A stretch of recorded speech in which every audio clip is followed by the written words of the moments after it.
Hey guys, it's Missy Wolf, and I'm here with them Dirty Roses. How are you guys? We're doing all right tonight. Just getting ready to go play Nice, nice. Well, you guys have been really busy. I've been following you for probably the last year or so. I was introduced to you guys through Preston Somerville. So, absolutely. And so I've seen a lot of your videos. I've seen, a lot of your shows. And I just want to know, first of all, you guys grew up together, right? Okay. How has that been for you, like growing up together and now you are in this band together? And, how has that been for you guys being such good friends and in each other's lives for so long? This is James. I'm the lead singer, and it's been really good. It's been a lot easier on touring since we've been, we've grown up together and we know each other's little things that get on our nerves, so it's a lot easier touring when we're with each other all the time. Right. We already went through all of those phases, so we don't ever get in big arguments or anything like that. That's great. Well, and you hear about that, with bands, and they break up because they have stupid arguments and they don't agree on things. So being that you have gone through that, I would imagine it would be, a lot better for you guys on the road. But still, personalities, you never know what you're going to encounter when you have a whole bunch of personalities in one vehicle together. That's true. Yeah, we have boxing gloves, so if it never happens, we just take it outside. There you go, and then write about it and sing a song. It's all good. Oh my God, you guys are so much fun. Now, you have played a lot of big shows too, and one of the things that I was really jealous about was you guys were playing the Pepsi, the Gulf Coast Jam. How was that experience for you? Yes, it was actually a pretty good experience. This is Bill, the bass player.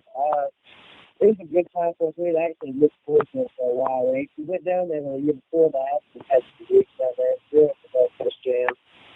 And we got down there. We actually got to watch a little bit of the show, and it was really cool. We always wanted to be a part of that because we saw it. So luckily enough, we got the gig, and we worked pretty hard out. Probably 5 or 6 months out, just trying to get a good show together, and went down there and had a blast. I actually got rained out for the first time. Oh, wow. And we actually got rescheduled the next day. Luckily enough, they did the staff of the Gulf Coast Jam was really cool about it. And they put out a tweet and said, if you want to hear them Dirty Roses tomorrow on the Sunday lineup, to send us a tweet, or retweet this. And luckily enough people got it passed, and we got to go out there and play. Oh, that is really, really cool. That's not something I would have expected to hear. That must have felt amazing to you, knowing that so many fans were rooting for you guys and they wanted to hear you.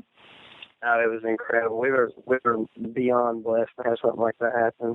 No, absolutely, absolutely. Now, your style to me is unique and amazing. I have to say that the country with the rock and roll that's kind of gritty, it's just great. I call you guys gritty and great to me because that's what I love it.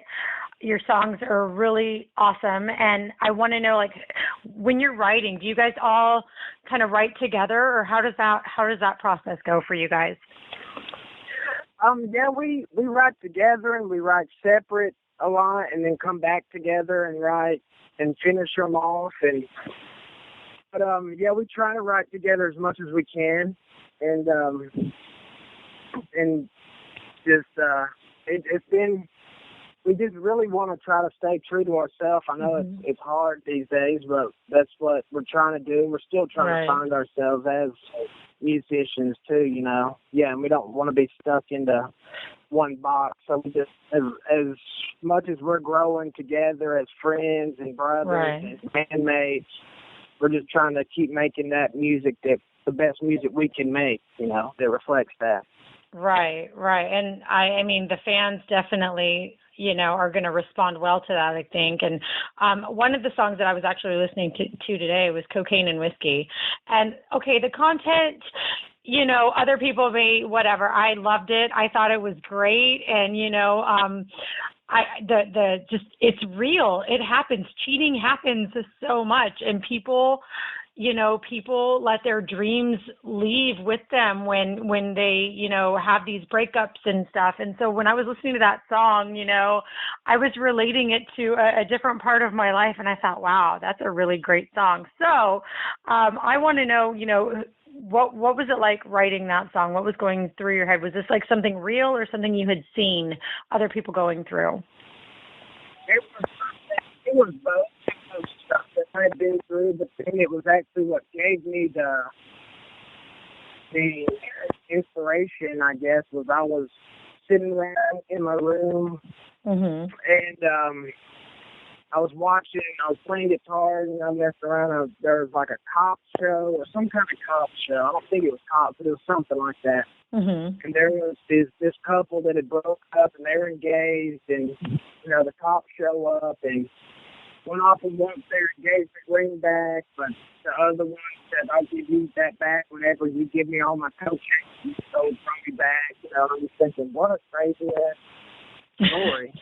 Right. And so then I just kind of started going from there, just thinking, I wonder what was their story of how they broke up and stuff. And I just kind of wrote it like that. But then most of the verse content was personal from me. Then I just added the over underlying situation of the cocaine and whiskey and and then I thought it also related to stuff that people don't want to give up in the relationship, whatever it is, that toxic kind of thing. Right. That, makes a bad relationship. Well, that's why, I when I was listening to it, I was like, wow, this content is so real, and it is more on the mature side, as far as the lyrics go. But I loved it, and I related to it immediately, and I thought, yeah, I really just wanted to ask about that because you never know what the story behind a song is, and it seemed really, really, really incredible to me. So you wrote it really well, you guys. I loved it, so thank you for that. And a lot of oh, absolutely. Well, and I've already decided, and I started writing the article prior to our interview, so I've already included that video that you have on your YouTube so that people can actually watch that too, right from the article, because I fell in love with it, and I know that it's just such a good song. So, but all of your songs are really great. Like Head On is one that I love. So, and you have it. That's one. I'm sorry. No, go ahead. That's one we actually co-wrote with Kirsty Lovelady. We play a lot with and been on the road with, and a really good friend of ours. Oh, that's awesome. I was going to ask you about her too, because at CMA Fest this year, I saw you guys, and I saw Preston Somerville, and I saw all these people with "Who is Kirsty Lovelady" shirts on. And I was dying to just go up to people and ask, but I was talking to Brad Morris of Preston Somerville. I'm sure you guys all are friends and all that, but But so we were actually doing an article on them, and we were taking all these pictures, and I kept seeing all those Kirsty shirts running around all over the place. It was pretty great. How was CMA Fest for you guys, by the way, this year? It was really great. It was really good to be able to meet a lot of the fans that we don't get to see all the time. We met a lot of good fans, saying that they listen to our music and stuff like that we had never met before. Right. We had never been to a show before. So they got to see us play live. We got to see everything like that. It was awesome. Oh, that's great. Now, did you guys?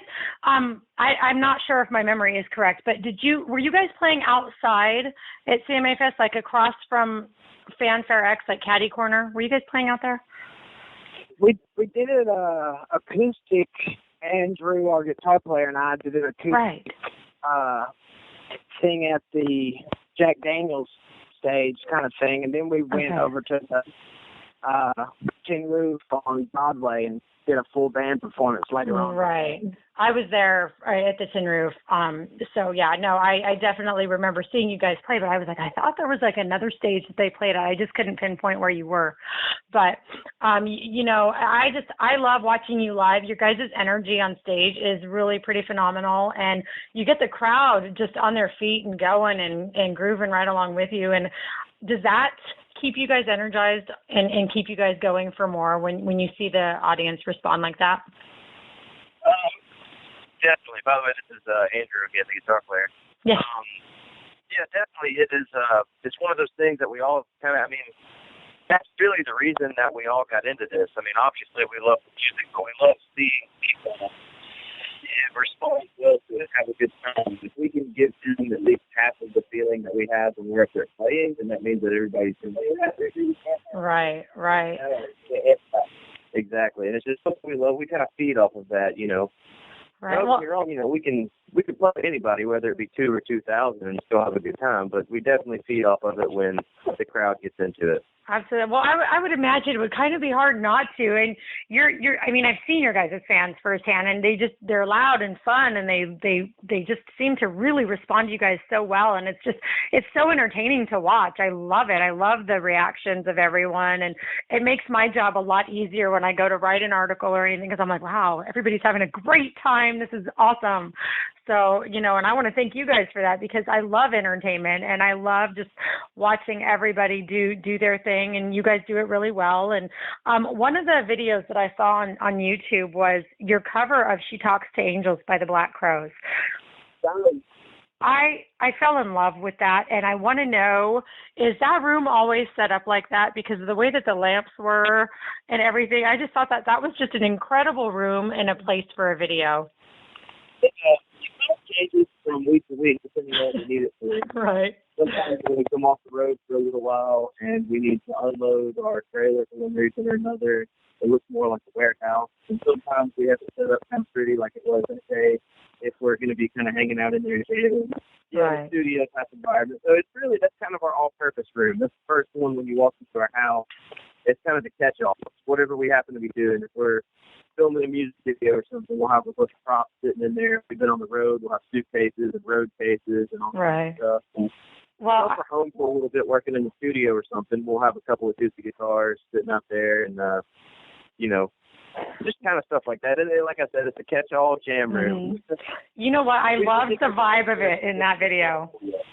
The layups haven't been there before. We did that. We thought it was nice. To be honest, actually, a little bit of behind-the-scenes info was when we were filming that video, the camera for some reason was acting a little bit strange. Whatever it was, we used a different one than we typically do, and it was real dark. And so we kept thinking, like, how are we going to get lights in here? What are we going to do? We don't have, like, our space lighting. And we just kind of looked around the room, and over in our other living room, we had these lamps, and we were like, yeah, that'll work. Why not? Let's put them over here, see what happens. And it just kind of turned out like they lit up enough. You know what? That was the first thing that I loved about that video was that was just where I was drawn first. And I was like, okay, I got to ask about this room because this is pretty great. And just the whole vibe of that room, everything, I was like, oh my God, I want to be in there. That just seems like the coolest place ever to be. So, well, I'm glad it's a catch-all room, and it's, serves any purpose that you need it to. And for that video, I think it was really great. And I just think it really set the tone for your video and that song. It just blended perfectly. It was great. So good job on that. I don't know. I know I must come across super strange for asking about your lamps, but I just had to know because I thought, it was...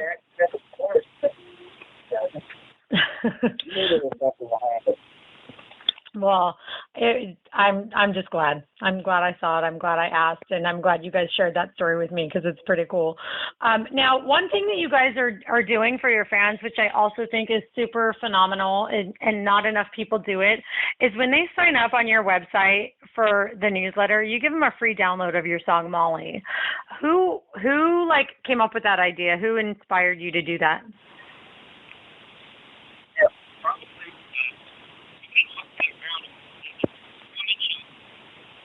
I guess we're having a little bit of, like, okay, well, you can sign up there. Sure, sign up, and yeah, whatever. Okay, nothing happens. Great. Oh, right. Okay, I just gave my email address away. But we haven't released that song yet. That song's actually off of our upcoming album that we plan to release about February of 2016. And so we kind of wanted to give people a little sneak peek of it and at the same time build the email base. So we were thinking, okay, if we give them a free download of this song every time they sign up for our email newsletter, then that will motivate more people to sign up with it. We can have I mean, we can keep them in touch with us, let them know when we've got new music, new videos, new merchandise, hats, shirts, all that kind of stuff. And so Definitely. yeah, I'm glad you noticed that. Oh, no, you know what, when I'm actually looking up for, researching an artist that I'm going to be interviewing, because some artists I know, and then other artists I may not know who they are as well. So I like to dig deep, but when I saw that, it just really sparked something. And I thought, you know what, I need to ask. And then because I didn't see that song on your iTunes, so I was like, what is going on with this song, Molly? I just wasn't sure. So that's great. And you said you have a new album coming out, or a new EP, and that's in February, you said? Yes, ma'am. We're going to try to. I'm sorry, you completely broke up for me for a minute. That's okay. Sorry about that. Yeah, we're going to try to get it out there by February. I think when we're going to, towards the beginning of February and get it out. Oh, perfect. So then as soon as that release date, you'll have to let me know so that we can let everybody know, and we can put a link onto the article for that album. That way everybody can get to it easy, and, we can promote it for you, because you guys are the music that I think has been missing. The country music has changed and rock has changed, and I just think that you guys have this sound that so many people crave, like myself. So, I definitely want to keep people informed as to where you're going to be and what you have coming out next, because your guys' sound is just pretty great. And I think a lot of people are missing out who have not heard you yet. So I can't wait to promote the heck out of you. Oh, thank you so much. Yeah, this new EP that we've got coming out, it's definite. A lot more hard work has gone into it than the last first album that we had, and we've taken a lot of time and try to do it, go more from the heart before we do this one. And everybody's kind of had a lot of their 2 cents thrown in a lot more this time, and a lot more different style of writing, and just kind of a different same way we're doing it, but a little different. Just try to amplify it a little better, growing a lot more since the last time, And you guys have a lot of shows that you have coming up. And I mean, already in April, you have a big show coming up in April. What is it? The Spring Jam with Rascal Flatts in Panama City Beach, Florida. Like that is, yes, ma'am. That has got to be super exciting. Especially Florida. I mean, I just love Florida. Yeah, you can't beat the Sunshine State. Right. Absolutely. We're really excited. It's actually the first time they've ever done the Spring Jam, so we're really interested and excited to see how it's gonna go. This is their first time just as well as it is our first time that you do a Spring Jam. So I guess it's everybody's debut show, so I guess we'll see how it goes. Oh, I'm sure it's going to be great, and I have no doubts whatsoever you're gonna have those fans on their feet just screaming and singing along. So I can't wait to hear all about it. And you never know, maybe we'll just have to make it out there. Center Stage will have to be out there, and we'll have to take some footage of you guys or something. So that would be. I know that would be so much fun. But all right, guys. Well, thank you so much for taking the time to talk with me today. I am so excited. I can't wait to get you guys out there on our magazine for everybody to see. And definitely, if there's anything you want to tell your fans right now, tell them, and we'll make sure that we get this up ASAP. All right, yeah, we really appreciate everyone who supports us, and we couldn't do it without them. And we do it for you. We do it for ourselves a lot. Just to show the fans to do. Hopefully to connect with people out there. So anyone who does connect with us, we really appreciate it, and it just makes us all closer. So please continue to support, and we'll try not to disappoint you. I don't think you'll be disappointing anybody. Quite the opposite, actually. Well, thank you again so much for taking the time. I wish you guys all the best. Stay in touch. Let us know when your stuff is coming out so we can promote it for you. We'll send out tweets and whatever else to get people over to your site. And, man, just keep up the good work. The songs are great, and the writing, I just love it all. So good job to you guys, and I cannot wait to see you again soon. Well, thank you very much. We can't wait to see you. And whenever we're about to actually get the mixes and the final stuff back on our new EP, so we'll speak to you. And if you would be so kind as maybe do a review of it. Absolutely. We'll just we'll be in touch, and we'll we will send it to you as soon as we get them back, and you can let us know what you think. Oh, absolutely. You guys got it. I am so excited. I can't wait. And you have a great evening, and we will talk to you soon. Okay, talk to you soon. Thank you very much. Thank you. Bye. Bye.